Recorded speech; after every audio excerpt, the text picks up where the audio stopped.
Welcome, everybody. Good morning. My name is Albert Park. I'm the director of the new Center for Economic Policy, which is being launched with this event, and a professor in the economics department. So the mission of the Center for Economic Policy is to improve the effectiveness of economic policies and programs by providing high quality research insights.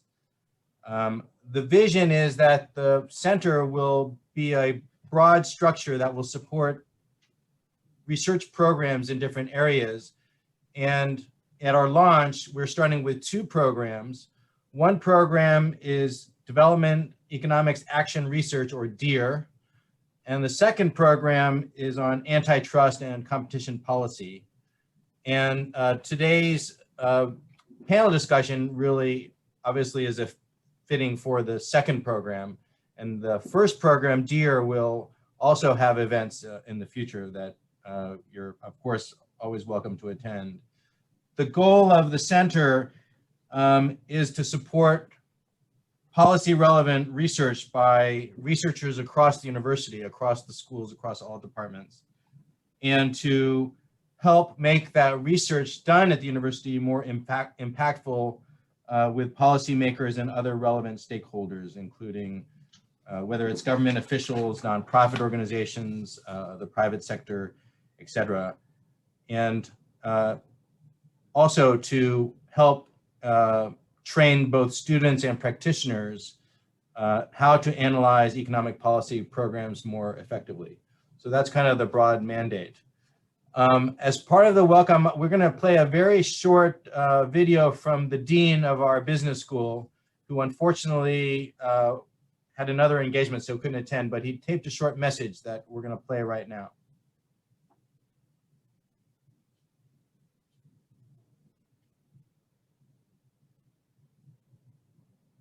Good afternoon. Welcome to the launch event for the Center for Economic Policy. At HKUST Business School, we seek to advance global business knowledge and contribute to the business and social development of the region. With the important role of effective policies in stimulating our economies from COVID-19, it is certainly a great time to establish this center, which will open up an ongoing dialogue and analysis on the effectiveness of economic policies across the region. I'm very pleased the launch of this meaningful center is marked by a webinar on competition policy today, featuring respected speakers around the world. They include Ms. Anna Wu, former chairperson of Hong Kong Competition Commission, Professor Reiko Aoki, Commissioner of Japan Fair Trade Commission, and Professor Guofu Tan from University of Southern California. Thank you so much for their participation. Under the directorship of Professor Albert Park, our head of Department of Economics and an expert in the field, I'm confident that the center will set new standards for economic policy research and offer practical advice to policymakers and beyond. Congratulations. We look forward to the insightful reports and events by the center in the near future. Thanks all for your support.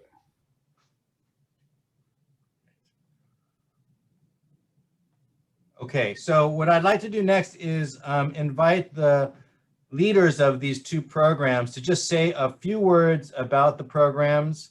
And we also have some of the center's advisory board members present, and I'll also invite them to make a few comments about the importance of the programs that we're establishing. So first, we're going to go to the Development Economics Action Research Program led by Professor Sujata Vasaria. So Sujata, would you like to say a few words?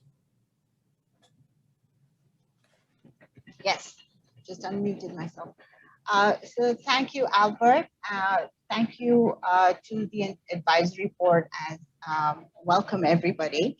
As Albert said, our program, the one that I'm leading, is called Development Economics Action Research. The name possibly already tells you quite a bit. The purpose or the goal of this program is to support the evaluation of development interventions using rigorous empirical methodologies.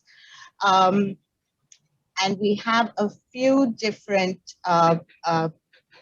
initiatives that we have but that we hope to start, some of which we already have launched. So for example, we've already put out a call for proposals for research grants. These are small seed grants. This is actually center-wide, so it's both for DEAR as well as for the other program.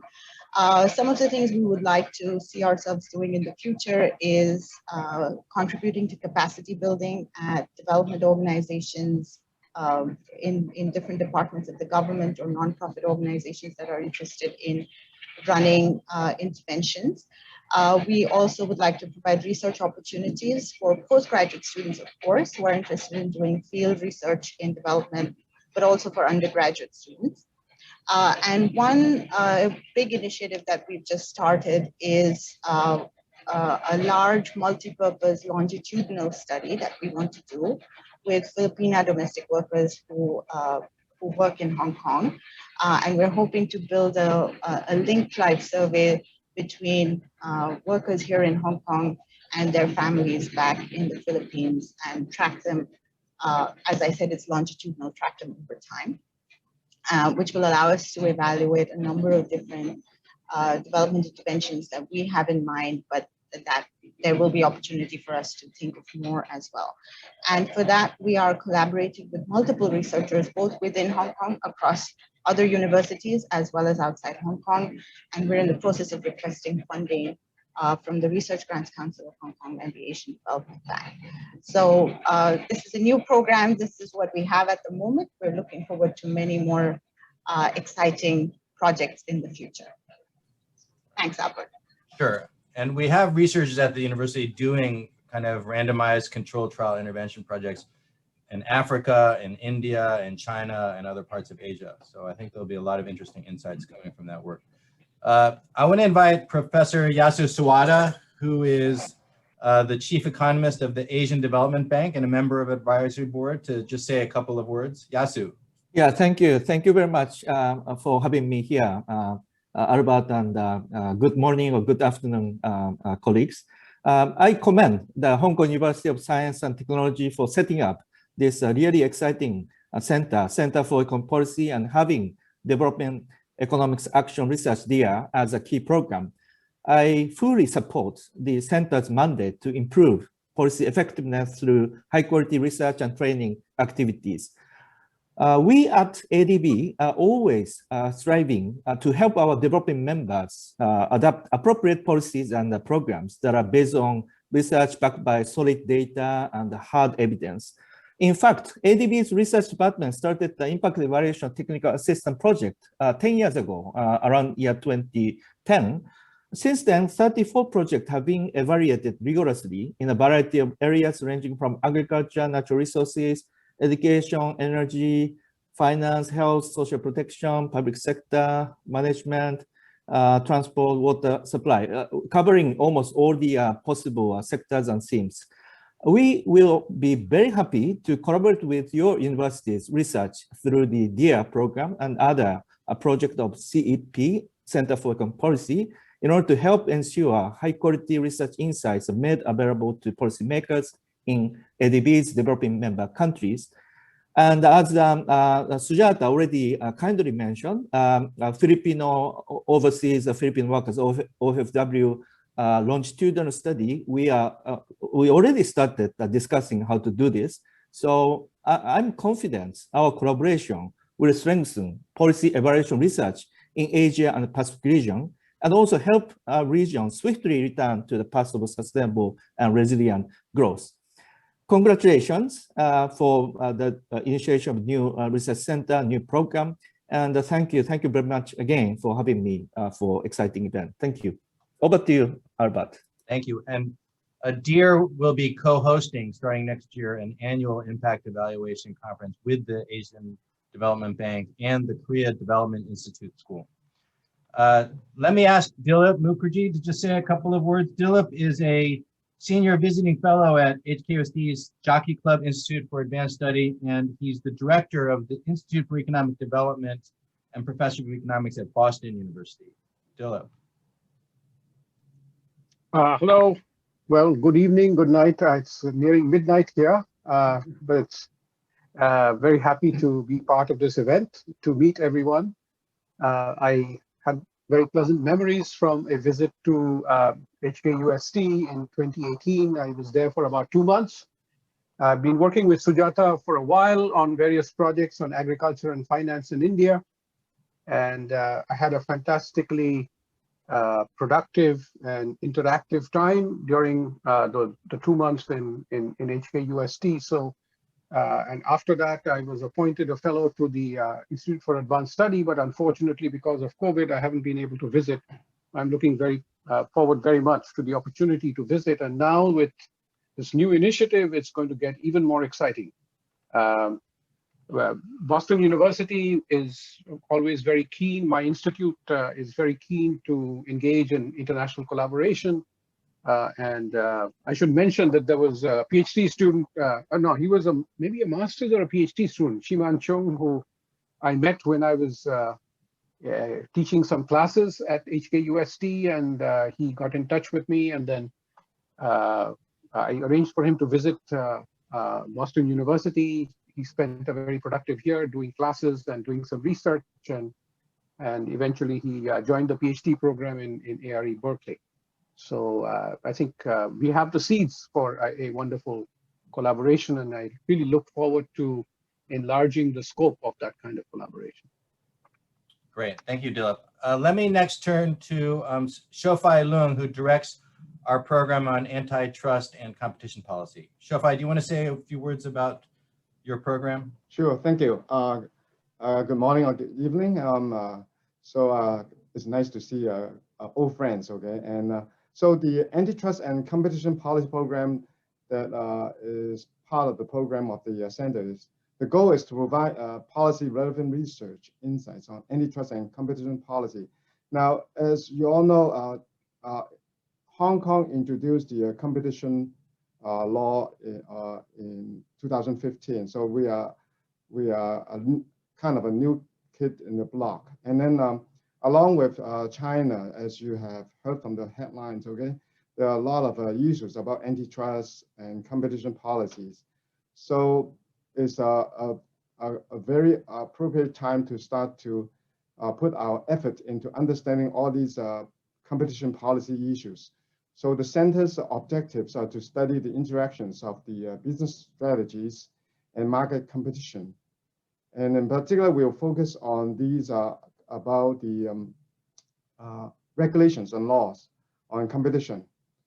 And so we'll try to communicate our research to existing and potential academic, business, and public policy leaders and cultivate talents.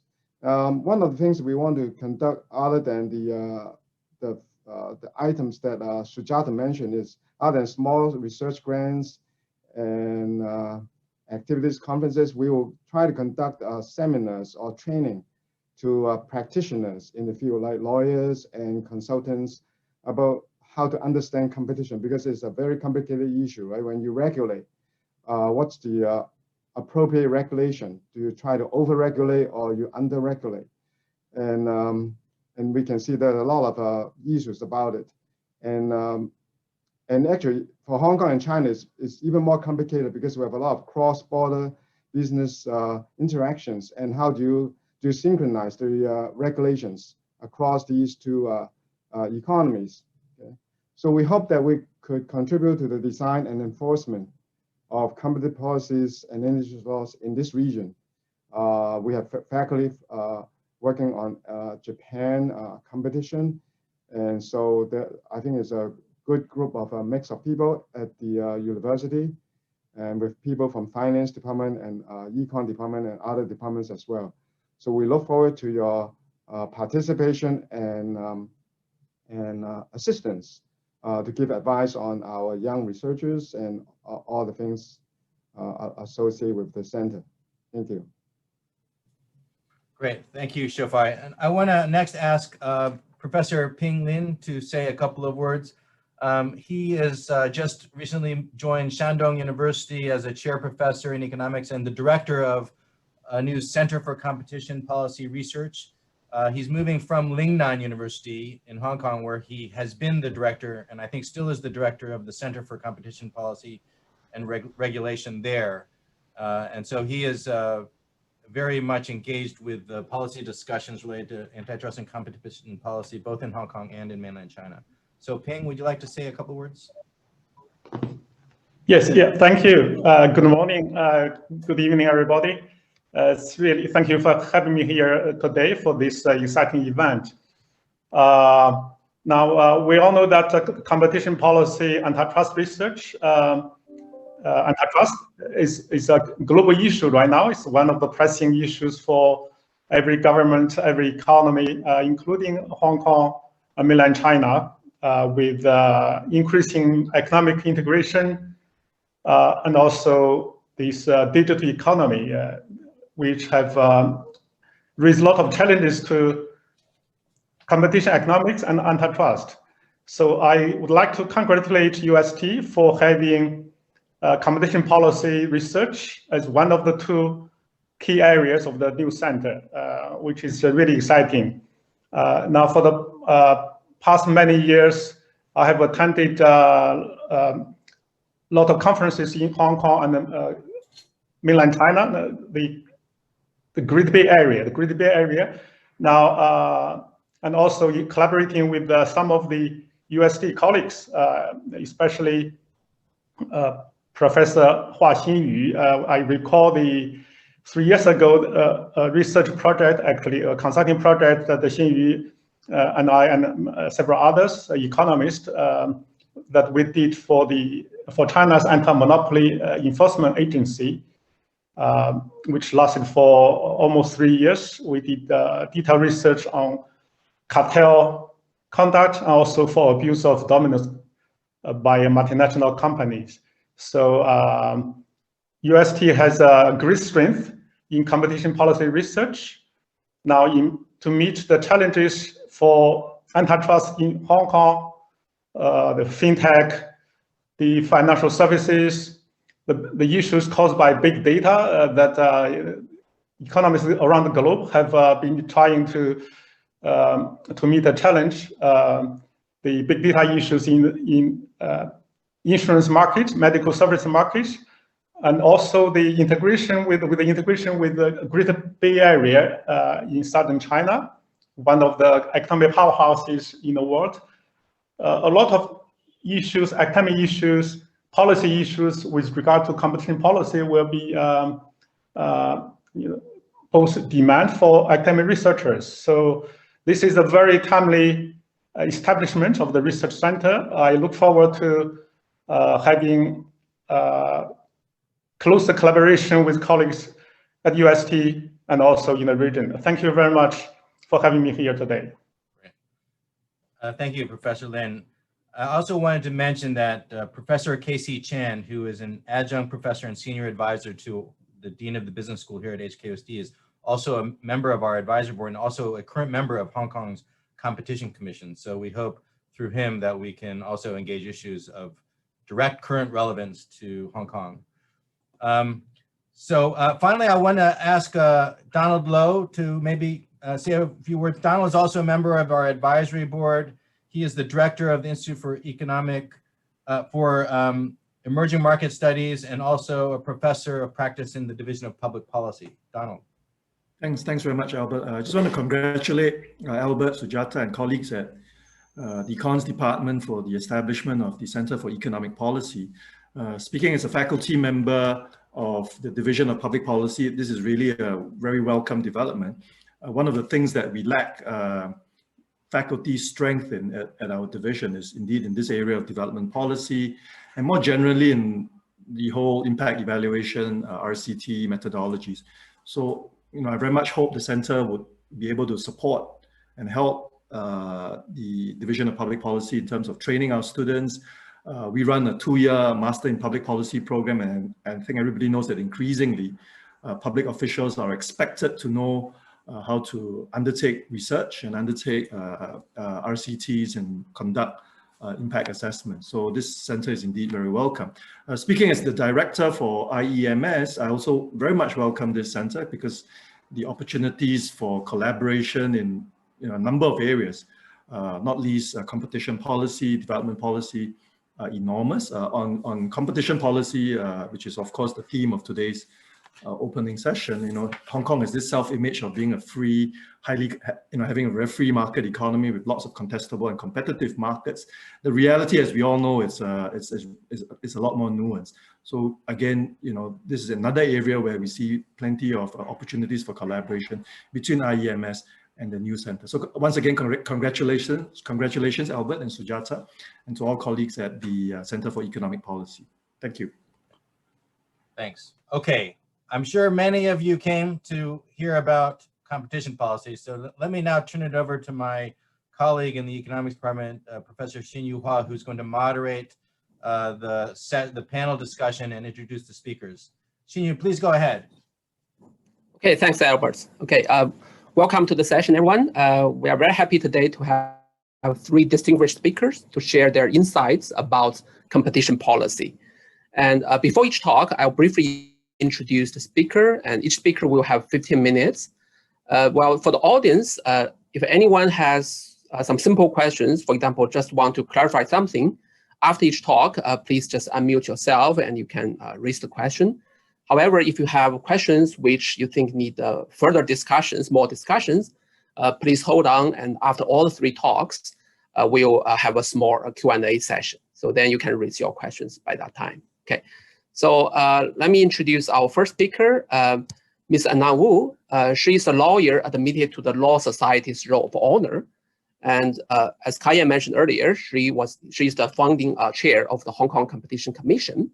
And she led the preparation and first phase of its operation. And she laid the foundation of the commission and helped build its credibility in the international community. And during her tenure, the commission established important judicial and industry precedents and won many awards for its strong program. So I'm sure we are going to learn a lot from Ms. Anna Wu's talk. So please, Ms. Wu. Thank you very much for inviting me, and my congratulations to the launch of the center, and in particular, the program on competition. I wish you had started sooner, because if it happened sooner, the commission, when I was chairing, would have benefited from your research. The commission, as was noted by you, is a new kid on the block still. We are generally regarded as young and small, a label that I had lived through my whole tenure as chair of the commission. But when the commission started to launch its own life, it didn't start with a clean slate, unfortunately. It faced a very challenging terrain, which I think that every commission, new or old, would have in anywhere in the globe. And these challenges were pent-up public expectation for work, for effect, and a very frosty reception from business. Now, I recalled when I started being summoned to the entrance lobby of the Commission's office by petitioners to the Commission. They were all flat owners, and the rigging problem in the building maintenance industry was a huge one. It is still a very bad one.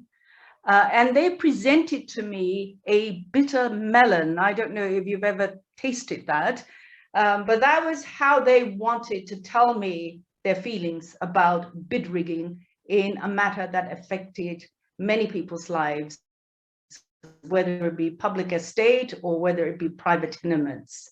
Now, when the law came, business in Hong Kong actually asserted that they didn't understand price fixing, bid rigging, market allocation, or output limitation. And these were the very actions that affected freedom of the market and put it at risk. You, as I, would definitely ask, well, what's wrong with giving consumer or business, and in particular SMEs, a fairer deal? And against this huge tidal wave of human emotion marching towards a commission, I remember what Aristotle said about the law, that law is reason free from passion. Unfortunately, it was not the case when the commission started, and that's where we had to start to change the culture. And the first mission of the commission was to start to promote understanding of the law, to help people buy in of its values. We engaged the business community to draw up practical guidelines, and these guidelines were peppered with anti-competitive examples with what I call Hong Kong characteristics. Now, since commencement of operation, the Commission has also been able to establish a bank of court presidents and have drawn up further policy statements to guide business conduct. Successful advocacy actually led to victims and the general public becoming a partner of the Commission. And some of these approaches resulted in them being, in my language, a private eye to the Competition Commission. Our very first case was brought to the Commission because of the success of the advocacy efforts made.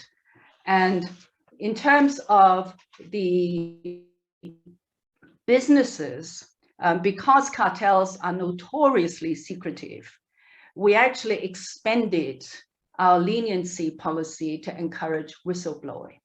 This is something that happens across the world, and one of the most fruitful sources of evidence is actually from insider whistleblowing. And because of the leniency policy, the first whistleblower gets advantages.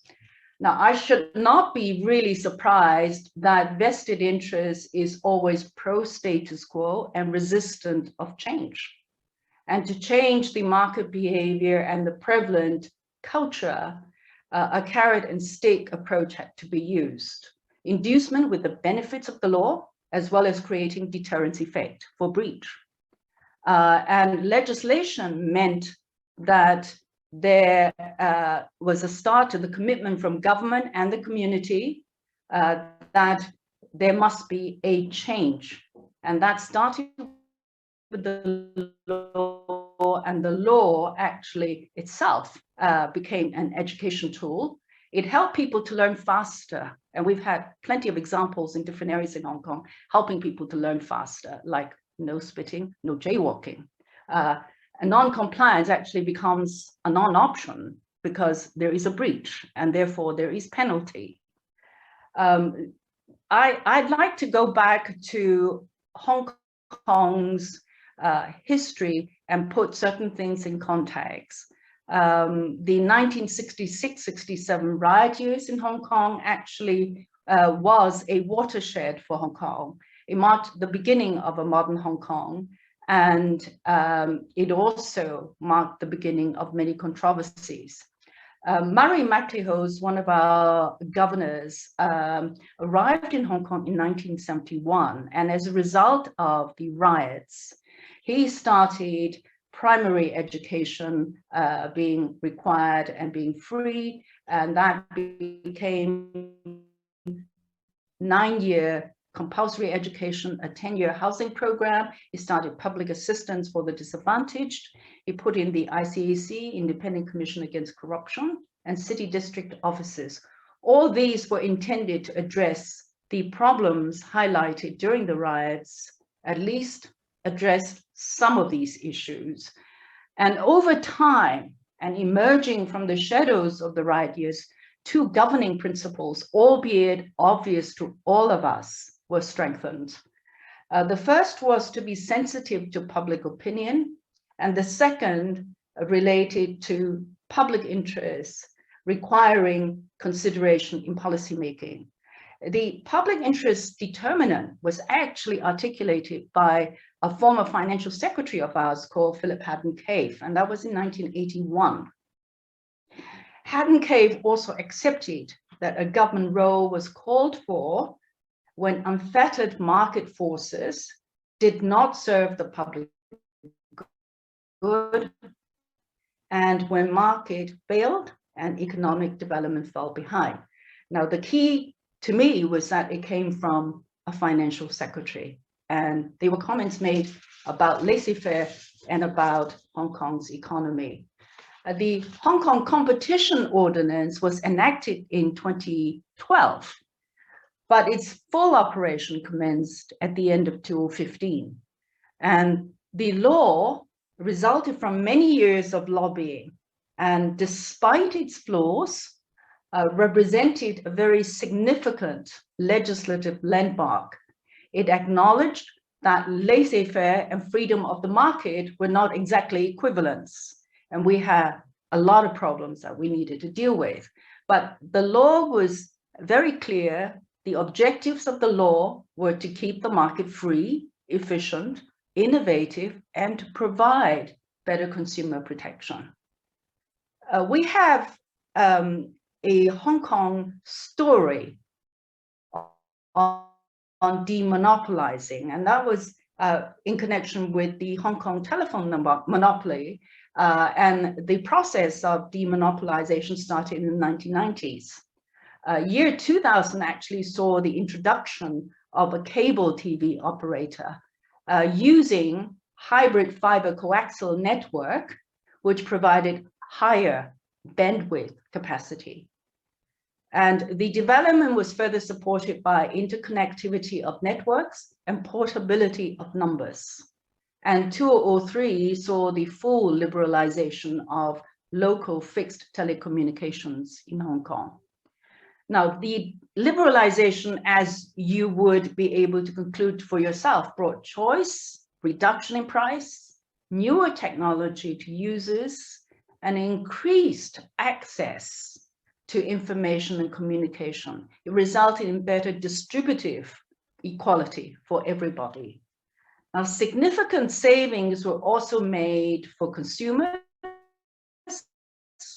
and there was also significant increase in telecommunication investments. So the pie actually became much bigger.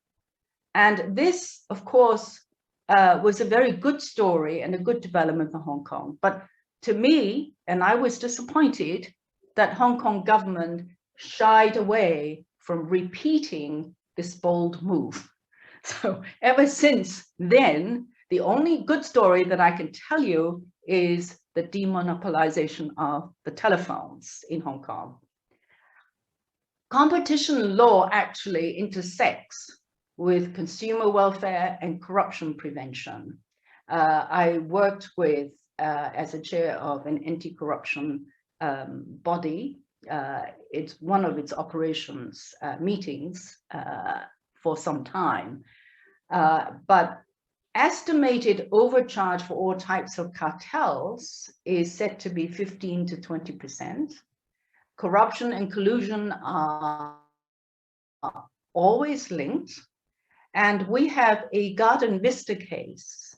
A proprietor of an engineering firm was charged by the ICAC. He pleaded guilty to bribery and was sentenced in 2016. This was quite recent.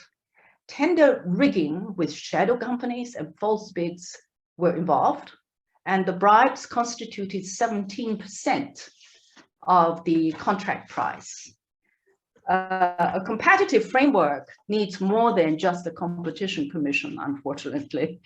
A competition framework requires a good law, a good mission, a good commission, and a good policy. The government, in fact, committed itself to a competition policy well before the law was enacted. The Competition Policy Advisory Group, which we call COMPAC, was established in December 1997, much as a result of the efforts of the Consumer Council. And this was described as a high-level and dedicated forum to review competition-related issues which have substantial policy or systemic implications, and to promote a pro-competition culture in both the public and private sectors. Now, government's commitment to act and COMPAC's role to promote impact assessment on new proposals, both proactively were confirmed by later statements. COMPAC still exists, and it's a partner to the Competition Commission. Government policies, of course, impact on commercial life. We only need to look at the Hong Kong telephone story to understand the enormous impact a policy change can bring. Now, policy is within the province of government, and the competition law does not actually bind the Hong Kong government.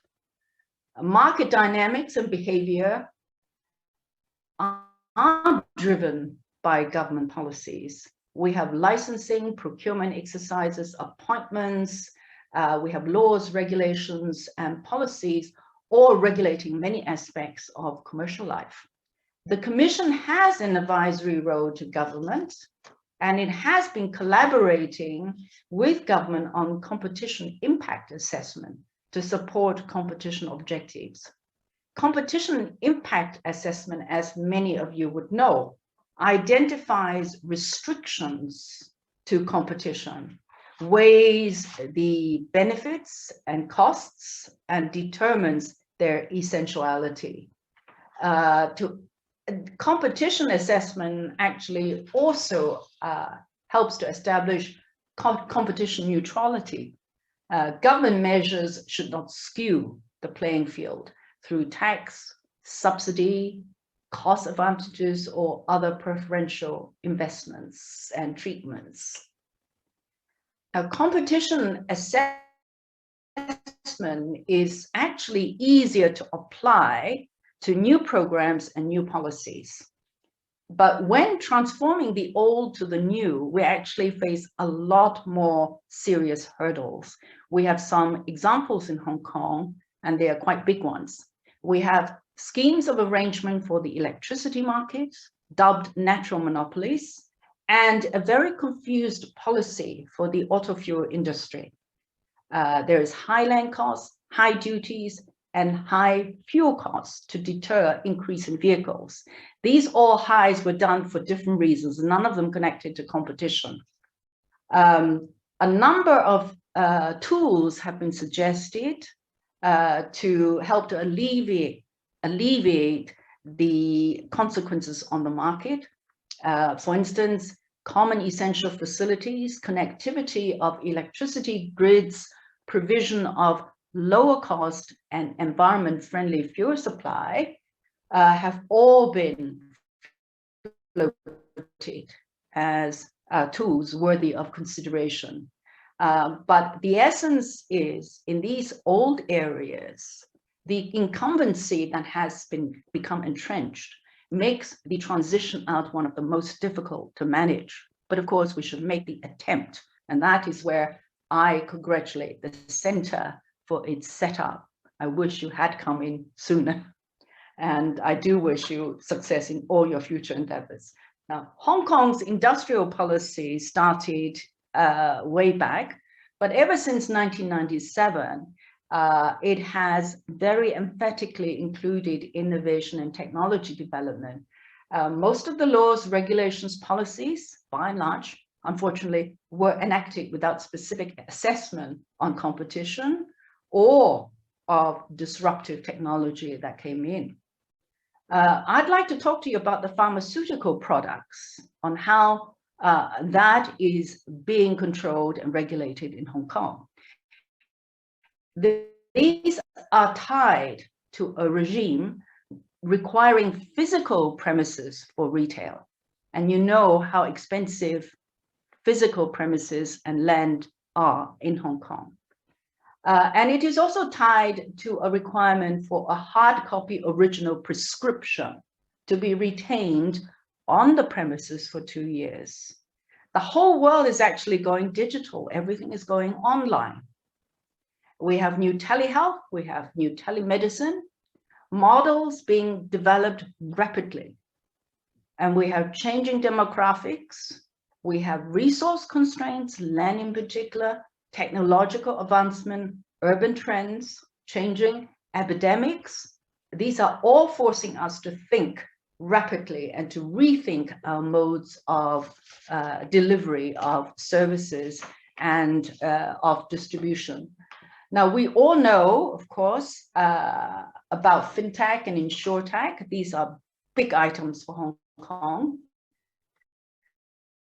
access to data so that customers can interact with their accounts, market contestability, compatibility of technology, trust in data security, and the need to be able to trace transactions.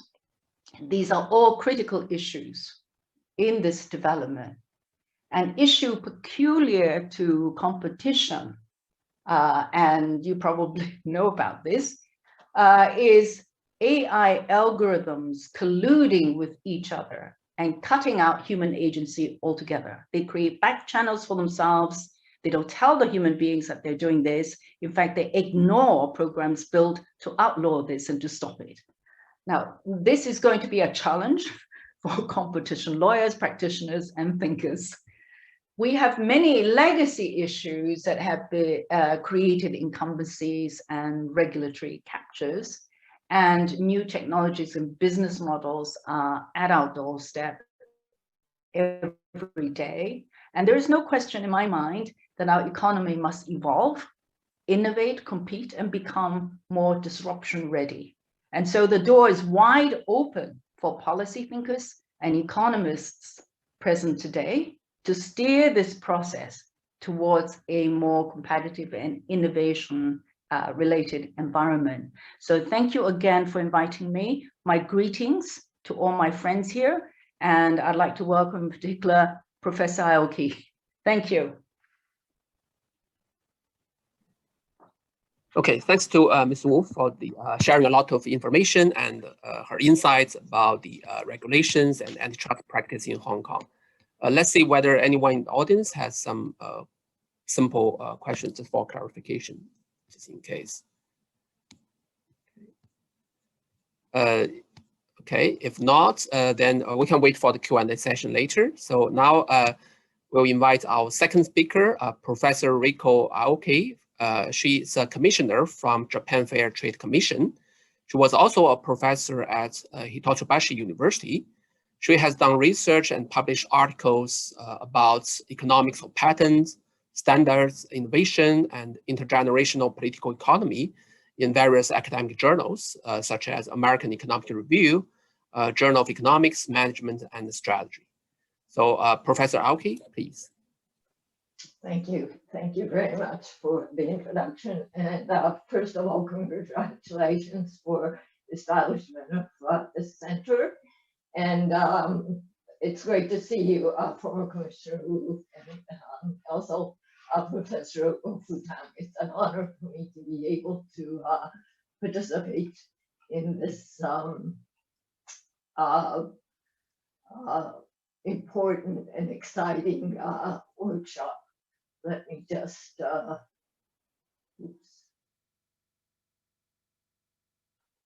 share my slides. I don't talk very well without talking points. As has been mentioned by Professor Wu and also the advisory board, this is very exciting and a very much awaited event, the establishment of a Center for Economic Policy at HKUST. And I won't repeat what's already been said. It's very important to have an academic research based in Asia because there are Asian institutions, including legal framework and digital platforms and digital economy that is also unique to Asia. And having common framework within Asia through economics is important to understand and to make policy within Asia, and also being able to coordinate with outside of Asia. And first of all, I'd like to start with two things that JFTC might have to offer to this new center.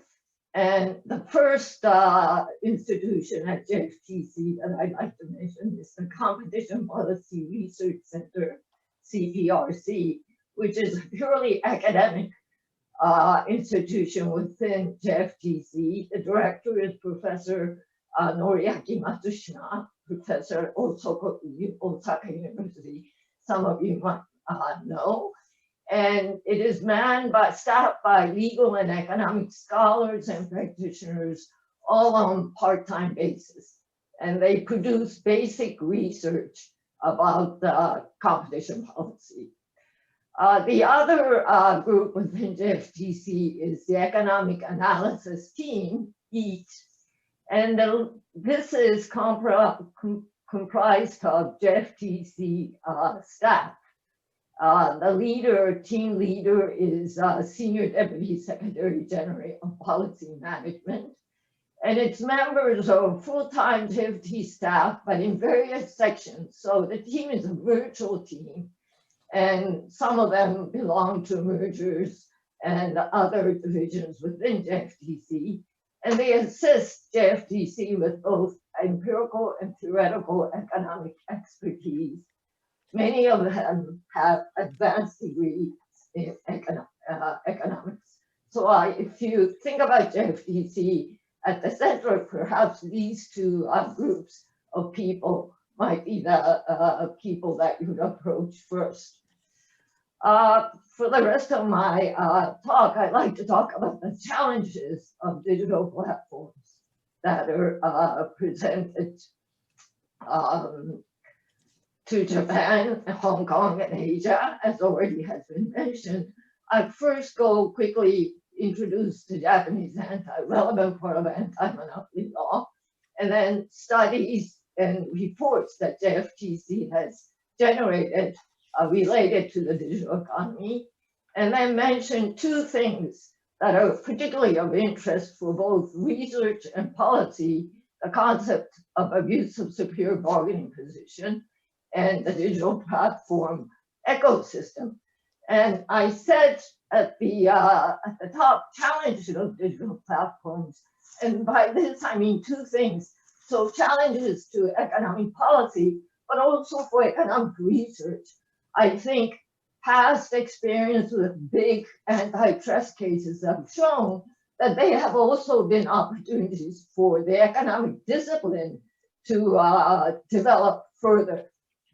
So in that respect, it's a challenge and something that makes the establishment of the center very timely. I have a very detailed list of surveys and study groups, reports that JFTC has generated in the past few years. What I'd like to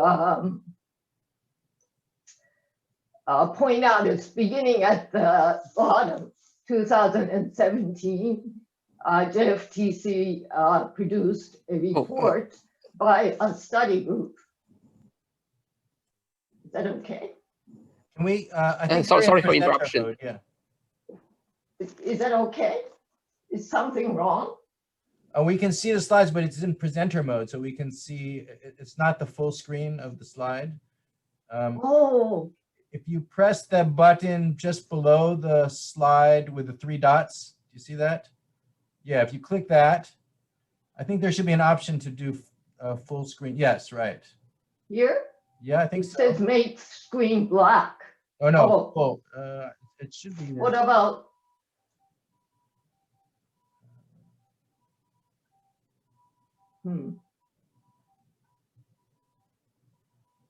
Yeah, I have to, okay, maybe if I, You want to press the full screen button at the bottom? Full screen. To the right. There's an icon. Here. With the circle, with the blue circle down here. Yes, right there. You still don't get the. Aoki Sensei, bottom right, there is an icon. You can click. Here? Yeah, that one. I think that may work. Yeah. It's not. You need to go back.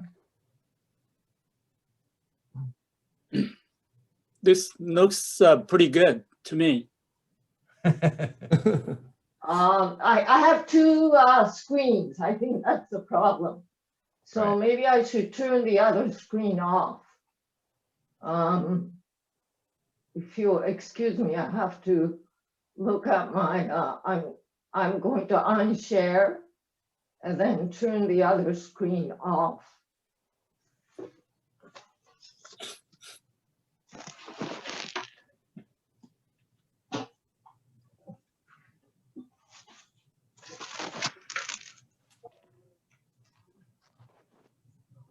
Sorry about that.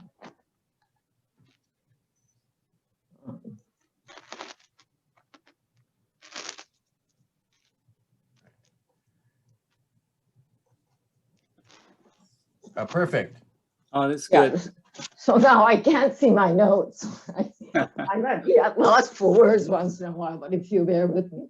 Okay, so here's the list of reports starting from 2017, a report of study group on data and competition policy. And since then, the FTC has released reports on human resources, the credit market, B2C e-commerce, online retail platforms and app stores, personal information, and how abuse of superior bargaining position might be implemented to protect consumers regarding their personal information when they interact with digital platforms. We have reviewed the revised merger guidelines, taking into account nascent competitors and killer acquisitions, for a report on portal sites, fintech, common point service, I'll come back later, survey report on startups, and the latest report was released earlier this year on digital advertising. So the FTC has been concerned and reacting to the prominence of digital economy. Let me just quickly go through the Anti-Monopoly Act, Article 1, fair and free competition to heighten level of employment, national income, and to development, contribute to the development of national economy, as well as secure interests of general consumers. I think this is very similar to what was mentioned by former Commissioner Wu. And the latter half of this article talks about what actions would be a problem under this law. And these are quite common concepts: unfair trade practices, unreasonable restraints, unjust restrictions, and so forth. Now, effect of digital economy and digital platforms is what relates to Anti-Monopoly Act, to what's going on. And this is something that I particularly in agreement with, is that the effect of digital economy is that the role of the individual citizen has changed. That is, consumers are not just a point on the demand curve, but they're actually seller of goods, seller of services, including labor, and they directly interact with the platform or the vendor. And also, there are many roles to that platforms. The typical two-sided market interpretation of platforms would be matching or providing a place for exchange, where both sellers and buyers can be individuals or stores or firms. But at the same time, platforms themselves can be other side of the trade in the market. So they act as buyer and sellers. In particular, they provide some of the platforms provide goods and services or information in exchange for information from the consumer. That's how a platform directly interacts with the individual, which is something that is new. Given that, what kind of role can abuse of superior bargaining position play in protecting agents in the market, particularly individuals like self-employed workers and consumers? Abuse of superior bargaining position, ASBP, is a form of an unfair trade practices that's mentioned in the AMA. And the definition is of this abuse is when one has a superior bargaining position over the counterpart unjustly in light of normal business practices, and such a party does the following unfair trade practice, such as refusing to receive goods and transactions, or asking a counterparty to take back goods, such excess inventory, for instance, delaying payment, or exchange or establishing establishing trade terms or executing transactions in a way disadvantage to the counterparty. So how would the ASBP, why is the ASBP an issue? And this is how we interpret the distortion that's caused by ASBP. And there are two. One is the static distortion, which comes from consumers being worse off because of ASBP. And the other one is dynamic, that relates to innovation. So, and the way to think about this distortion, I think the best way is to start from the Nash bargaining solution, which is Pareto optimal by definition, and where all possible bargainings are actually undertaken, and you choose an optimal point. So that's one extreme point. The other extreme point is when one party has all the bargaining power and is able to give, make a take it or leave offer. And going from here to here is in between would be where there are distortion, and the distortion would come from things such as difference in bargaining power coming, and that would often come from difference in discount factor, which can be an expression of a phenomenon of difference in financial soundness, for instance, or asymmetric information can also lead to very uneven bargaining power. And they would lead to, of course, needless to say, in case of interacting with a digital platform, the consumer would be the one that doesn't have the bargaining power. And weak static inefficiency comes directly from weak bargaining power and the consumer's information that's often provided being undervalued. Digital platforms get all the surplus from the transaction, the others that the consumers don't get any of. In the long run, having such overcompensation for whatever digital platforms do, due to the replacement effect, will lead to less an incentive to innovate. And that'll be the dynamic distortion that can come from ASBP. And how and this is an example of how JFTC has implemented ASBP to digital platforms. Rakuten is something like an e-retailer in Japan that has a large share. Both Amazon Japan and Rakuten has agreed that there have been some ASBP and resolve the issue by proposing commitments, which JFTC approved of. Digital platforms and consumers, we were concerned about the personal information and how that the consumers were giving, and how ASBP by the digital platforms can hurt them. And this has been incorporated in the new guidelines, which I already mentioned, released in 2019. And the latest concern for us have been how freelance workers, the gig workers, the independent contractors interact with the digital platforms. And a survey has been done and a report will be released very shortly. I'd just like to say something about digital platforms and ecosystems. Ecosystem, I think, is an idea that has been advanced by the EU in particular. In fact, Rakuten e-commerce that I already mentioned has an Rakuten ecosystem which goes beyond the e-commerce platform. And it includes the mobile phone service, online travel reservation, and common points, which I'll mention later.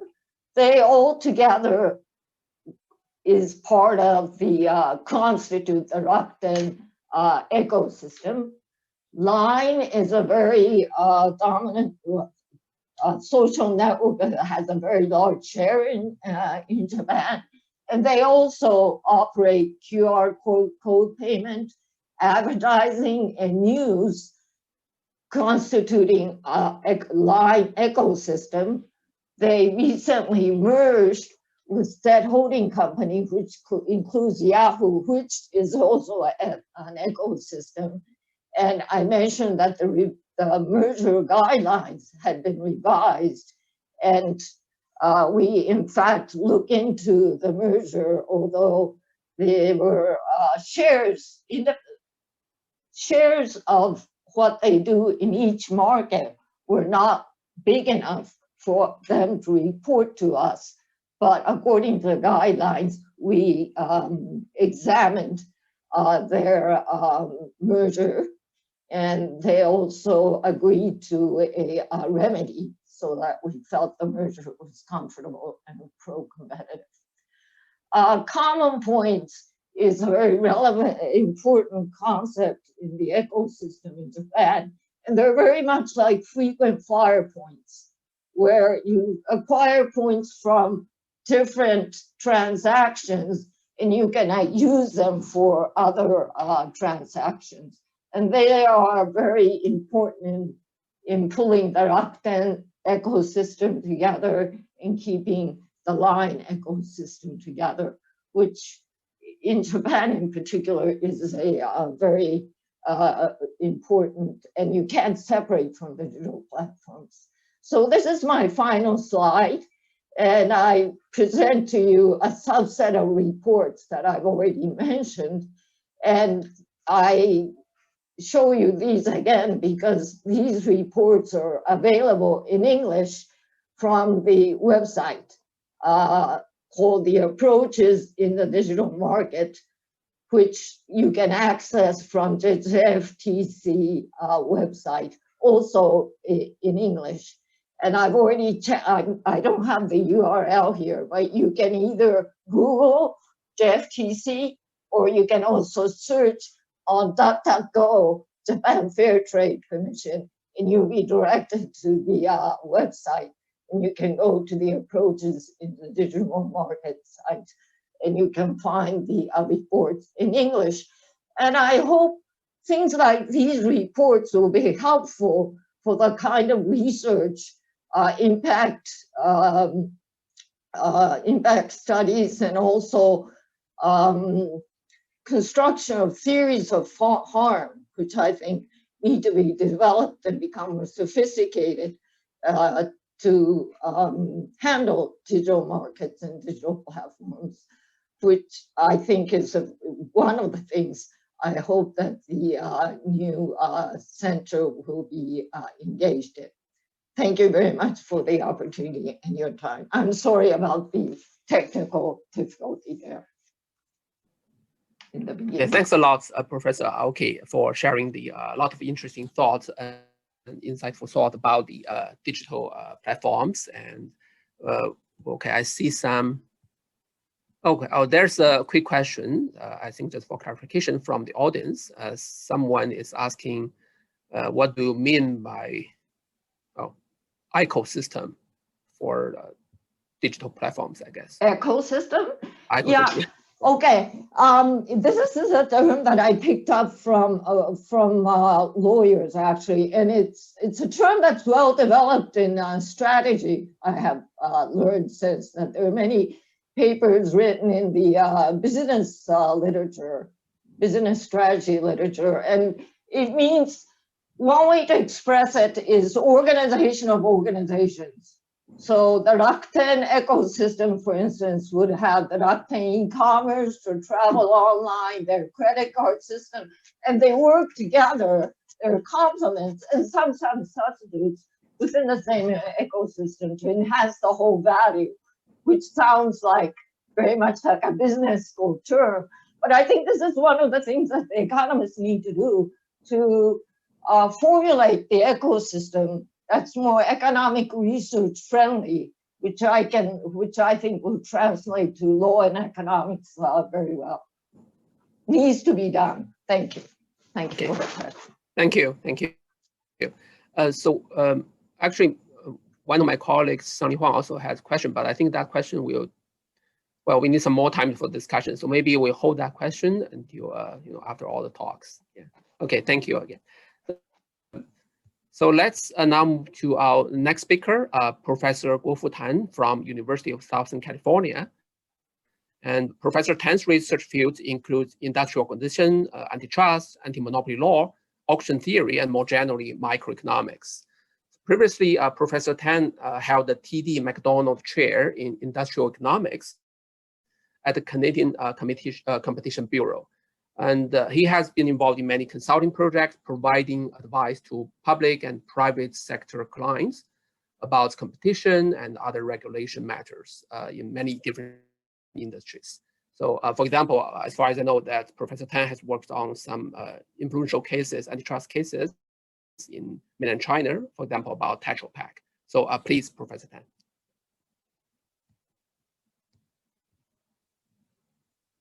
Let me just unmute.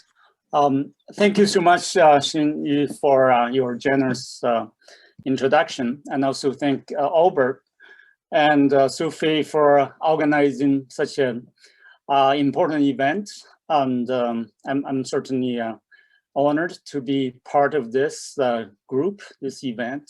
And some of you perhaps remember that I worked in the Hong Kong UST for quite a few years, and it's nice to see many friends here. And I wish I could join you guys on campus with such a beautiful view behind you over there. And but given the goal and objectives discussed by Sophie earlier, I would like to just take this opportunity to share and discuss some issues. Particularly, I would like to discuss the role of economics, particularly competition economics in antitrust enforcement. I think many of the issues have already discussed by the previous two speakers. I certainly agree with what they discussed, they said. So I'm going to be a little bit more specific. So let me see whether I could share the screen. Give me a second.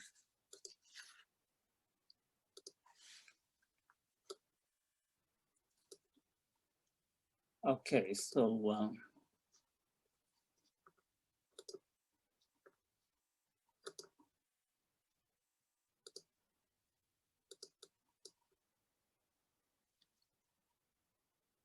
what? Can you see the screen from here?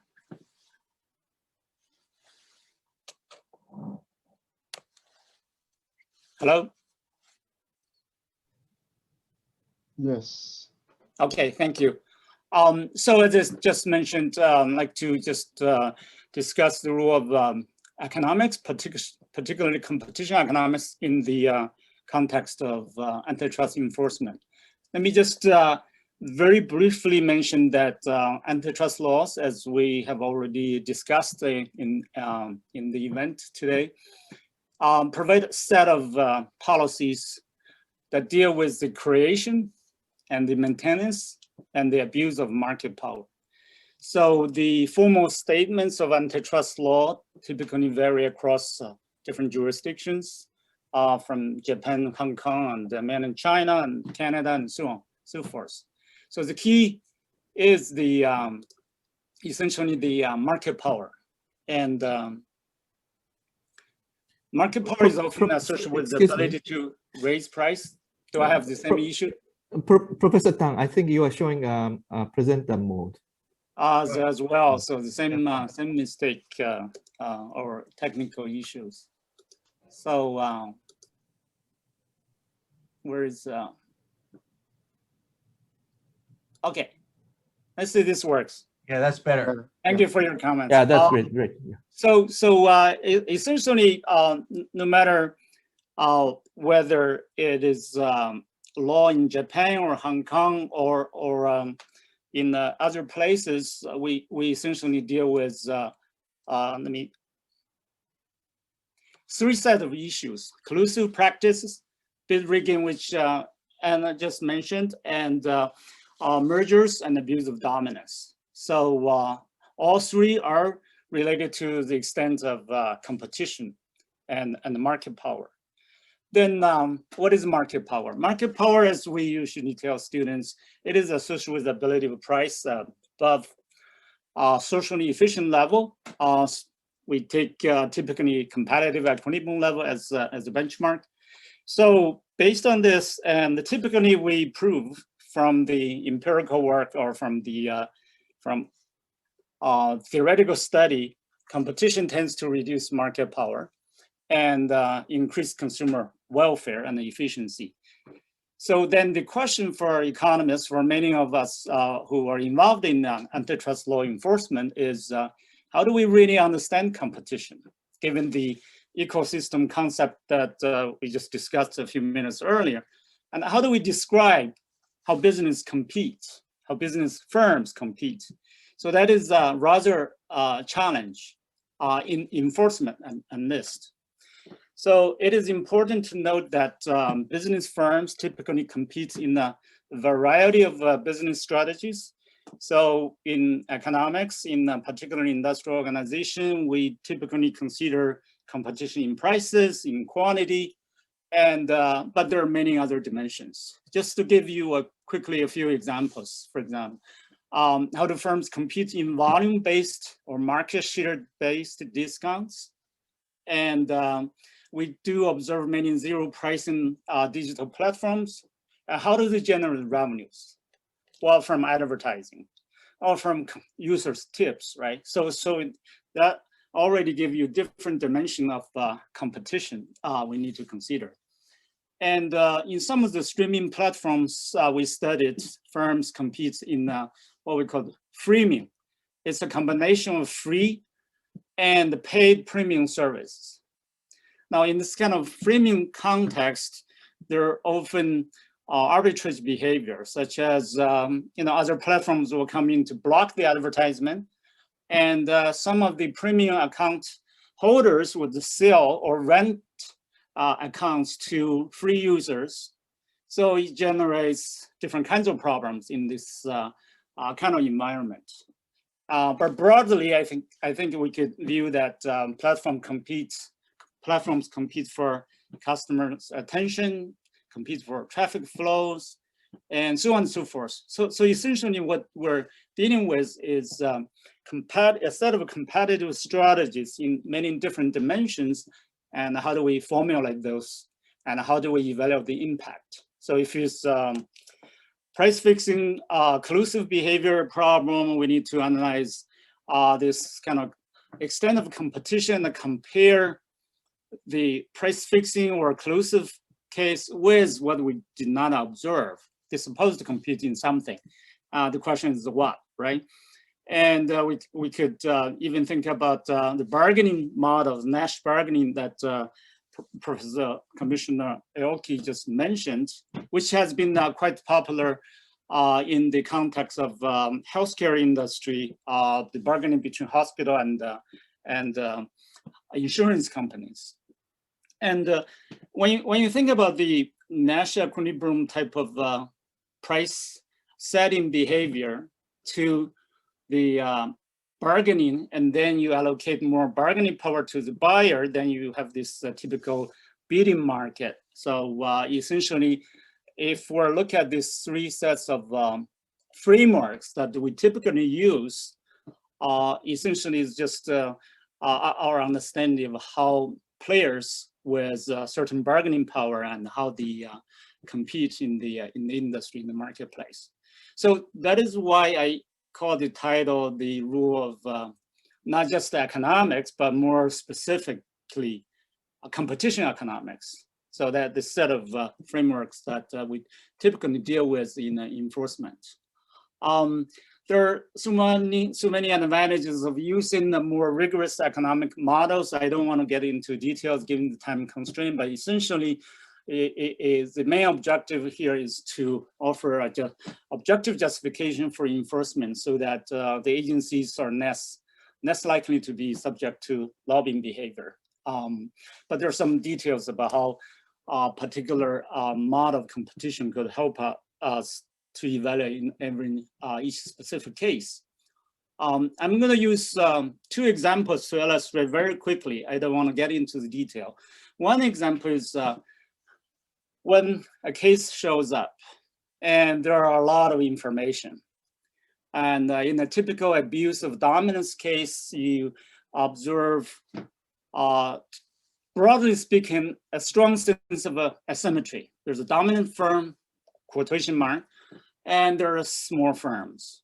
So, I would say one is big instead of dominant. So in terms of capacity, one firm is much larger. In terms of brand name, you must carry like Intel chips, and you have product line that is much wider than small competitors. And most importantly, the pricing practices tend to be much more complex by a bigger firm, such as volume-based retroactive discounts, market share-based discounts, and many others. So one such a example, if I want to use a figure to illustrate, is that the total payment by the customer is not monotonically increasing in the number of units you purchased. It has a huge drop here. That is, let's say $100 per unit up to a threshold, and then you pay $80 per unit. You have 20% discount for things purchased after that. That is a threshold. So this has bit discontinuity in that sense. And the real observed this type of a conditional discounts can be a little bit more complex than this picture shows, but this shows that it's not in the textbook.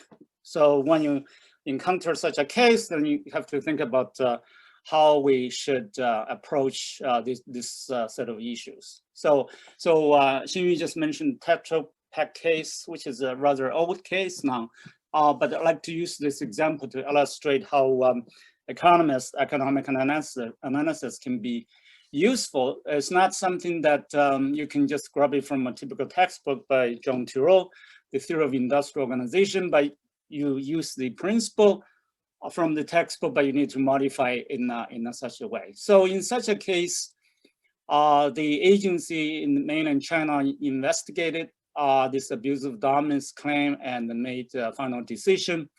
But the main theme of this investigation, essentially from my perspective, is that when you have asymmetric firms, big versus small, big firm tends to use complex pricing schemes, and in this particular case, a class of all unit discounts have the effect that essentially ties its captive demand with a part of the competitive demand.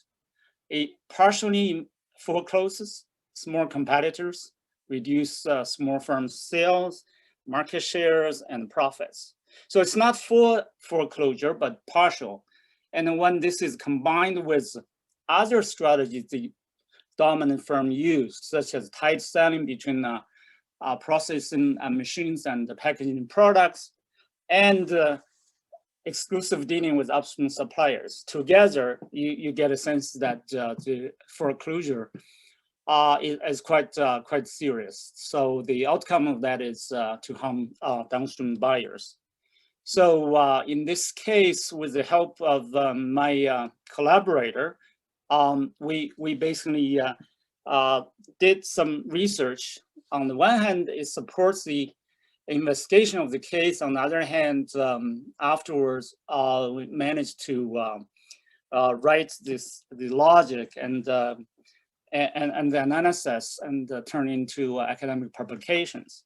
So the question here is that, well, what kind of asymmetry are we dealing with? So that's case by case based. So if firms tend to be relatively symmetric, this kind of discount policy wouldn't be a serious problem. If they're very much asymmetric due to historical reason and entry barrier and other things, then we have to look at the case more carefully. So that's one message we could draw from this case.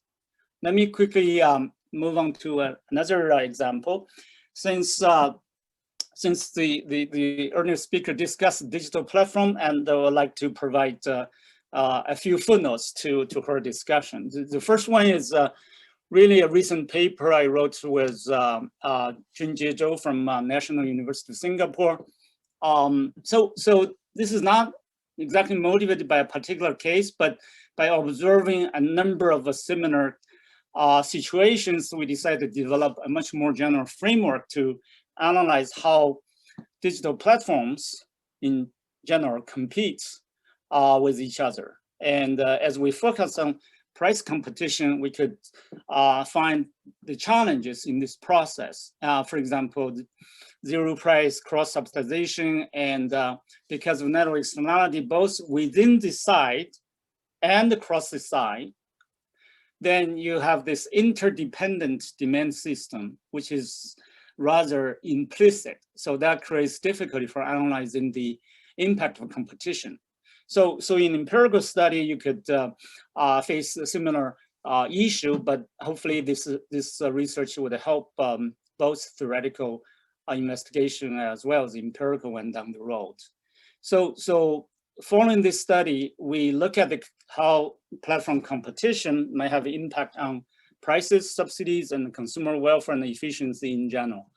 But the work is not completely done. We realized that in order for us to apply this to many examples discussed earlier, we need to incorporate many other features in the specific platform.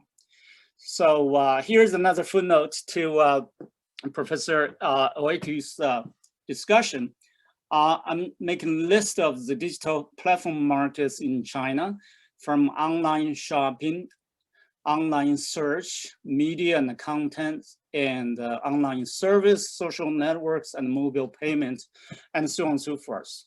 I worked on a few cases in this area of media and content, and some are still essentially, you always have different kinds of business practice and problems that are so interesting but not studied in the textbook or even some of the economic research publications. So that's why I found this whole set of business models and issues quite interesting. So in any case, if we're thinking about any of the particular case involving digital platforms, it could be merger, could be price fixing, algorithm pricing type of occlusive behavior problem. But a lot of the cases are associated with abuse of dominance. So essentially what we need to do is to follow the standard 4 steps, but in each step, there are some special features. So if you define relevant market, you face zero price problem. Then you have to think, what does it compete? Or they might be competing quality. So then we have to design hypothetical monopolist test to suit not the price increase, but quality reduction. So that is the adjustment that I have been proposing, or not a new, but in specific cases, we would like to use that. I discussed this a few times. Now, given the complex demand system, for example, we derived from the previous framework, we could, in principle, discuss how a hypothetical monopolist could, in principle, by controlling the number of products or candidate products, would be able to reduce quality or increase price on at least one side. Similarly, when we come to assessment of market power, we still need to be based on the demand system. We discussed the degree of cross-subsidization. So in that sense, are we going to consider two sides of the market together or separately and stuff like that. in another talk, I spent quite a bit of time on big data, but so that's another issue that many digital platforms are engaged in. When we are thinking about competitive effects of various business practice, exclusive dealing is a very prominent one in the context of mainland China these days. You have titling selling and the refusal to deal. This is a particular issue that is related to telecommunications 15, 20 years ago. But now if you think about two social networks, WeChat versus TikTok type of network, you know, there's an interconnection problem, okay? So is there sense, is there any justification for refusal to deal, and what is the impact of that, right? And of course, there are all kinds of price discrimination problem, which economists know quite a bit, and the welfare tends to be ambiguous, but in some specific settings, the price discrimination often takes the specific forms, which we could evaluate based on specific cases. More generally, if you do think about the case, especially if you work for the defendant side, you might have to think about the investment incentives and efficiency justification, and more importantly, how do we think about short-term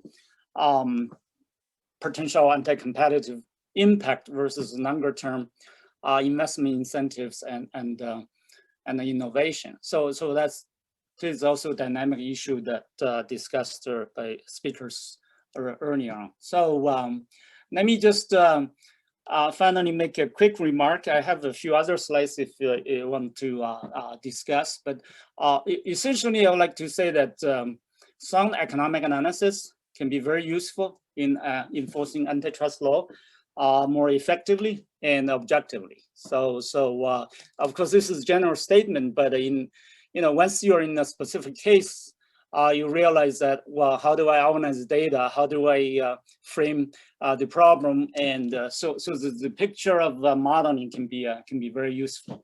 The second remark is that there has been a lot of research in the field, particularly IO, competition economics. But whenever we are facing the case, we need to think a little bit more and dig the data a little bit more deeply, because very often, sometimes the tools just do not apply. So you have to modify it. I think this is really a good time for this research center to carry out or try to bridge the gap between economists in general, and the enforcement practitioners, whether it's from antitrust agencies or from law firms or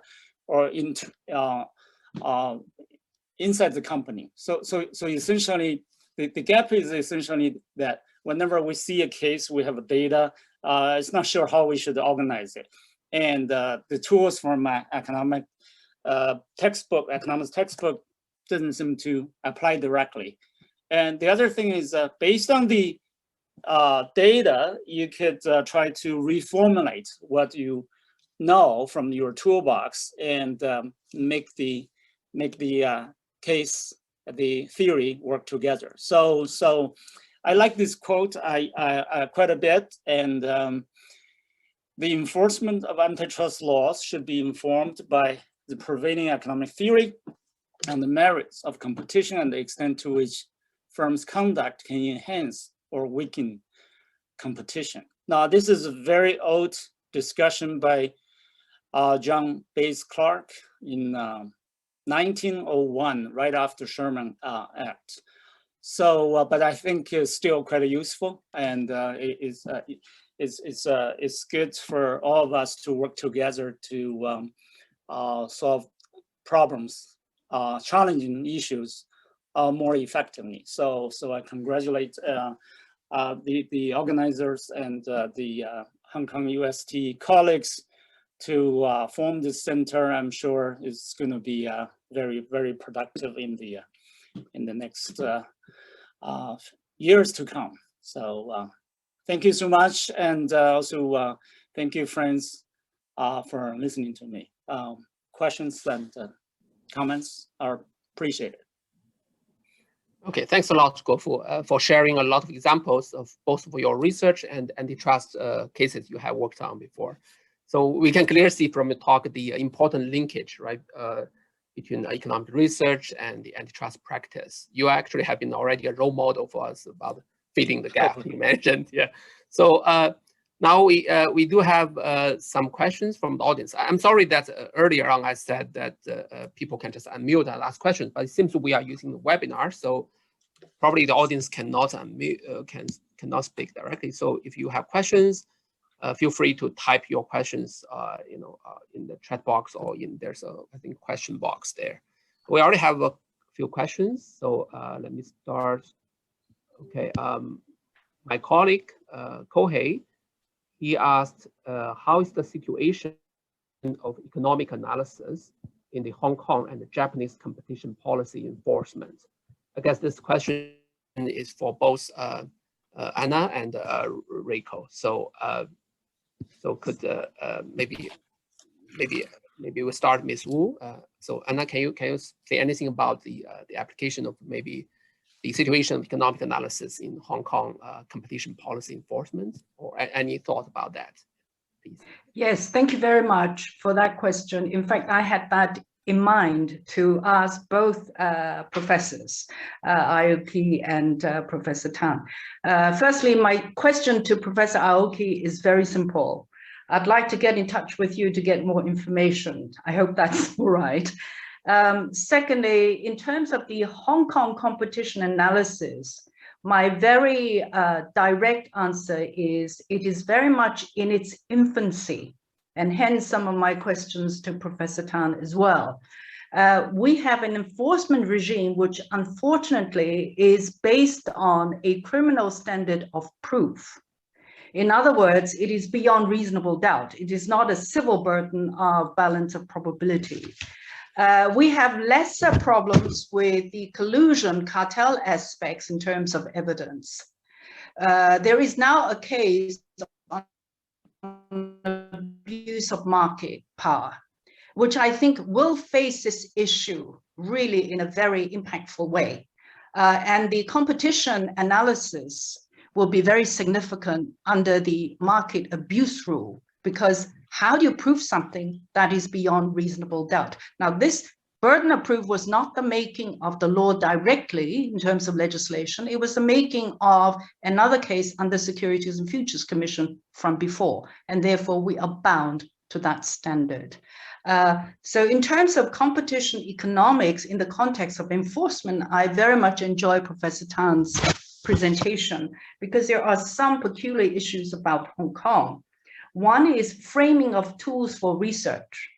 For instance, I look at one of the earliest research papers that we did, and that was on the building maintenance market, analyzing about 500 sets of confidential tenders.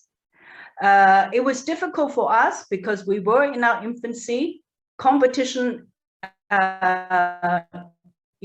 economics was not well founded in Hong Kong at that point. It still is groping for its way. So we had trouble looking at this and asking ourselves, how do we frame not just the questions, but the tools for analysis? Now, of course, we were fortunate enough to have some economists in the commission itself, and they did very well with setting of screens, comparisons with screening. So that was one thing that I had in mind. How can we help with the framing of tools for competition analysis? We have abuse of market power, which is extremely difficult to prove, even given normal circumstances. So what is it that we can do? And certainly this research center will be able to do a lot for competition analysis, because you've got a lot of policy thinkers and economists in your fold.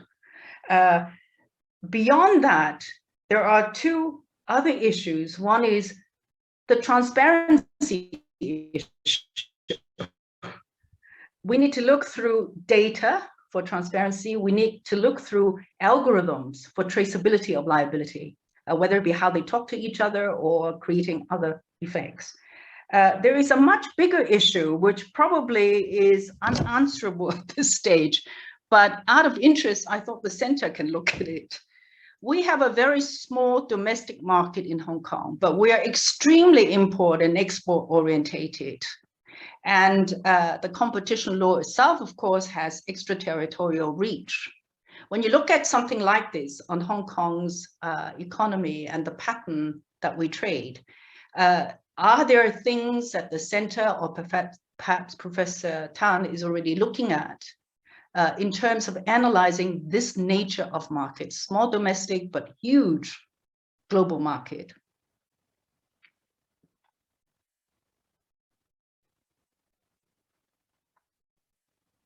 Okay, so thanks for sharing your thoughts, Ms. Wu, and also raising some questions for the other two speakers. So maybe Professor Aoki, maybe you want to give a response, please. First of all, thank you, Professor Tan, for that very stimulating talk. I'm no longer a practicing academic, but I really appreciate good talks, and I learned a lot. And I look forward to working with the Hong Authority, and also I'll be happy to respond to what Chairman Wu asked later. About the economic analysis, role of economic analysis at the GFTC, it's increasing. It's becoming more and more important. There's a realization within, at all ranks of GFTC, and also among politicians, that economics is indispensable, economic analysis is indispensable part of anti-competitive policy. And of course, Japan now has, well, like every competition authority, you have to deal with global firms. And many of the global firms are influenced by law and economics approach in the United States. And they present their arguments with consultants, economic consultants. And we have to be able to, we are now ready to understand what they're arguing, and also to have our own theories of harm and counter arguments. And we have done this with the multinational corporations that have come to us. I think for GFTC, at the most immediate challenge would be getting the courts to understand economics.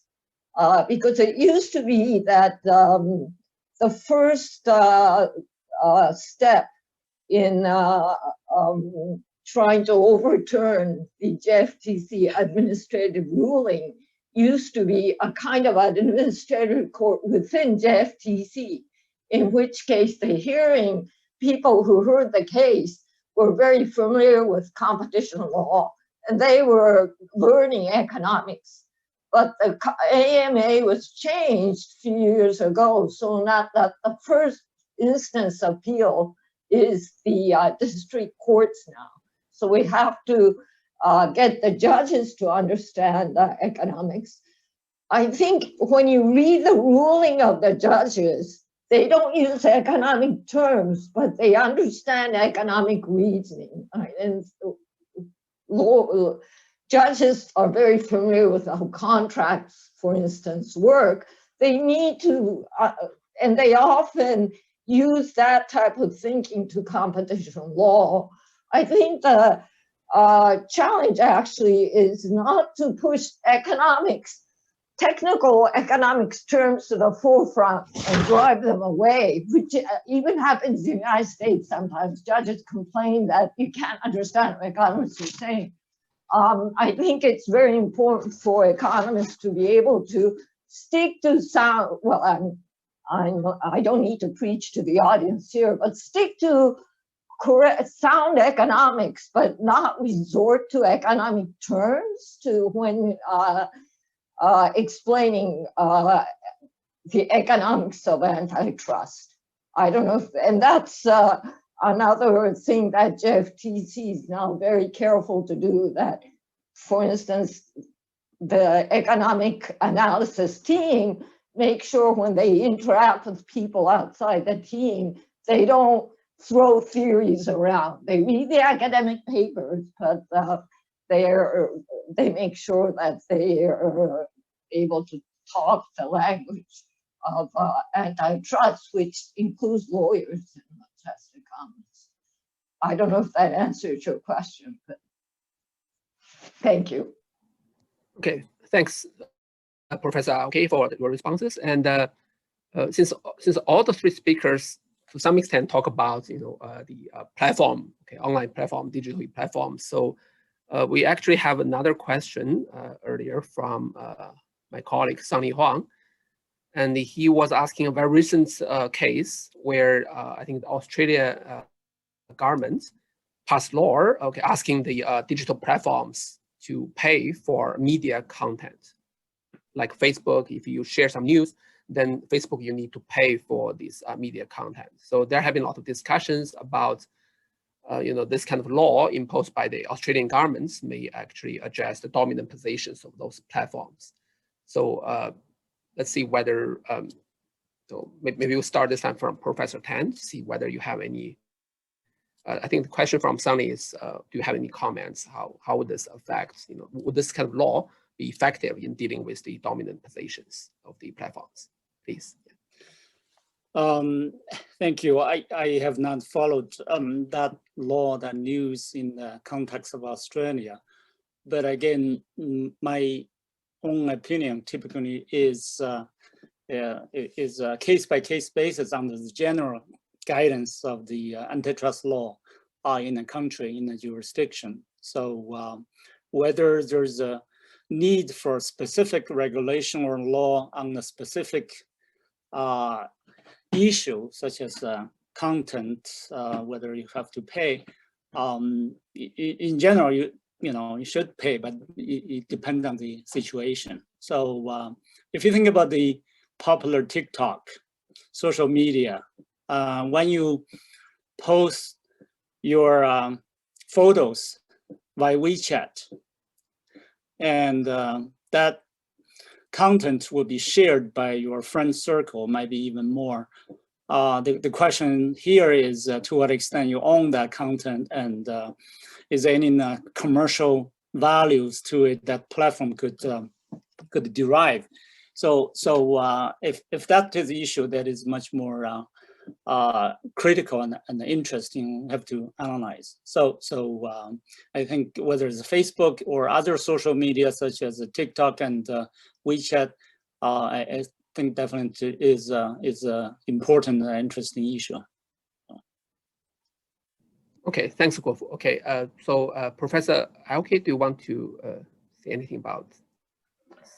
I'm sympathetic to the approach that they are, the HKUST focused on bargaining power, and that was the part that they were trying to correct.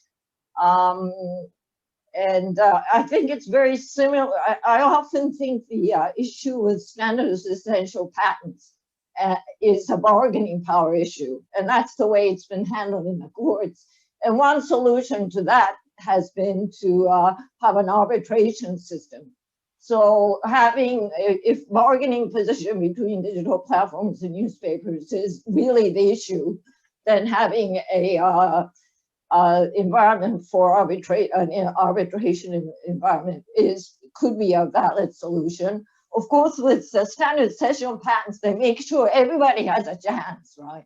And I don't know if the arbitration in Australia at the moment is inclusive as SCP is, because with SCP you have these rules about non-discrimination and open to everybody. And I don't know if the ACC's framework is as general as that one. That's my comment. Thank you. Oh, Ms. Wu, please, yeah. Can I just make a quick comment? I certainly agree with Professor Aoki that in the case of data share, that SEP arrangements, standard essential patent arrangements on fair and non-discriminatory licensing is one tool to look at. But in the Australian case, I think what has not been brought up prominently is I think there are copyright issues. And that's why I think the SEP patent cases and licensing arrangement is a tool that should be looked at. But essentially, there are bargaining power issues there. That's one. And the other issue that has been brought up by Professor Aoki on convincing the court on economic analysis, I understand the difficulties. The same difficulties apply to patent cases and intellectual property cases. And I used to be an intellectual property lawyer. But one of the devices that was used in patent cases was to draw up a technical primer to help the court to understand. And it is extremely useful. I had actually toyed with this idea when we were dealing with the anti-competitive cases. It's not been used, but I think at some point, perhaps we should reconsider that, which is to draw up virtually a directory and technical primer to explain what this whole issue is all about. And I think economics is difficult for a lot of people, but it is right in the sense that your audience is the judge. He's going to make the judgment. So communication skill is going to be significant. And we want the substance. They may not understand the terms, but you want him or her to be correct on substance. Mm-hmm. Okay, thanks to all the speakers. Given time constraints, maybe we need to wrap up. So again, thanks to Ms. Wu, Professor Aoki, Professor Tan, for sharing their experience and a lot of good thoughts, great thoughts about competition policy. Well, of course, I guess we all hope to have more opportunities in the future to learn each of you, especially after the travel ban is removed. So now let me turn back to Albert. Maybe you want to say some concluding remark. Thank you. I just want to thank everyone for coming. We've gone a little bit over time, so thank you very much. Thank you. Okay, thank you. Thank you. Thank you. Thank you. Look Thank you very forward much. to greater collaboration. Nice to meet you. Nice to see all of you here. Okay, bye-bye. Thank you very much. Thank you. Bye-bye. Thank Congratulations. you. Bye. Bye.